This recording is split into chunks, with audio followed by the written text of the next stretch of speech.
आने वाली बसंत ऋतु। दोस्तों, भारत में बसंत ऋतु को सबसे सुहावना मौसम माना जाता है। प्रकृति में सब कुछ सक्रिय होता है और पृथ्वी पर नए जीवन को महसूस करते हैं।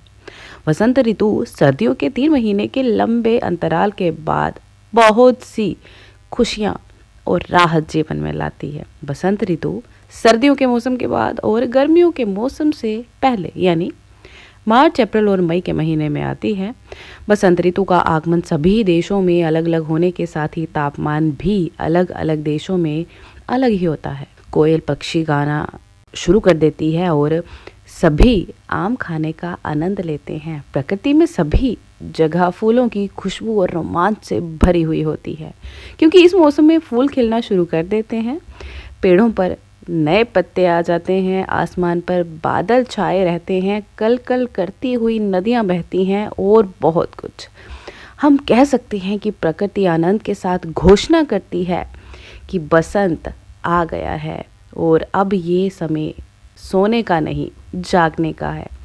इस मौसम की सुंदरता चारों ओर खुशियां मस्तिष्क को कलात्मक बनाती हैं और आत्मविश्वास के साथ नए कार्य शुरू करने के लिए शरीर को ऊर्जा देती हैं।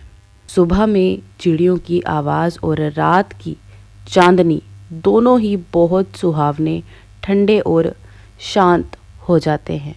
आसमान बिल्कुल साफ दिखता है और हवा बहुत ही ठंडी और तरोताज़ा करने वाली होती है।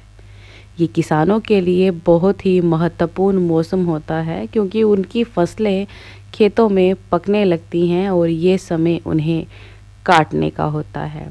बसंत के आगमन पर किसान नई फसल के पकने का इंतज़ार करने लगते हैं। सरसों के पीले पीले फूल खिलखिलाकर खुशी व्यक्त करते हैं और सिट्टे भी ऐसे लगते हैं जैसे सिर उठाकर ऋतुराज का स्वागत कर रहे हों।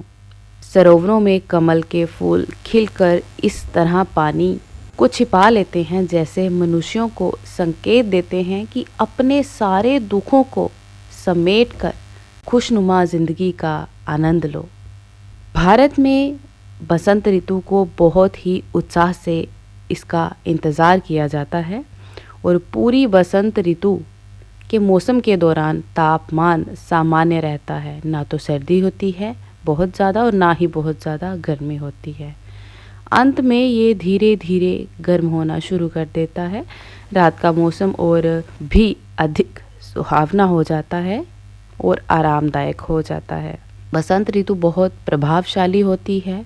जब ये आती है तो प्रकृति में सब कुछ जागृत कर देती है, जैसे ये पेड़ पौधे, घास, फूल, फसलें, पशु, मनुष्य और अन्य जीवित वस्तुओं को सर्दी की लंबी नींद से जगाती है। मनुष्य नए और हल्के कपड़े पहनते हैं, पेड़ों पर नई पत्तियां और शाखाएं आती हैं और फूल तरोताज़ा और रंगीन हो जाते हैं।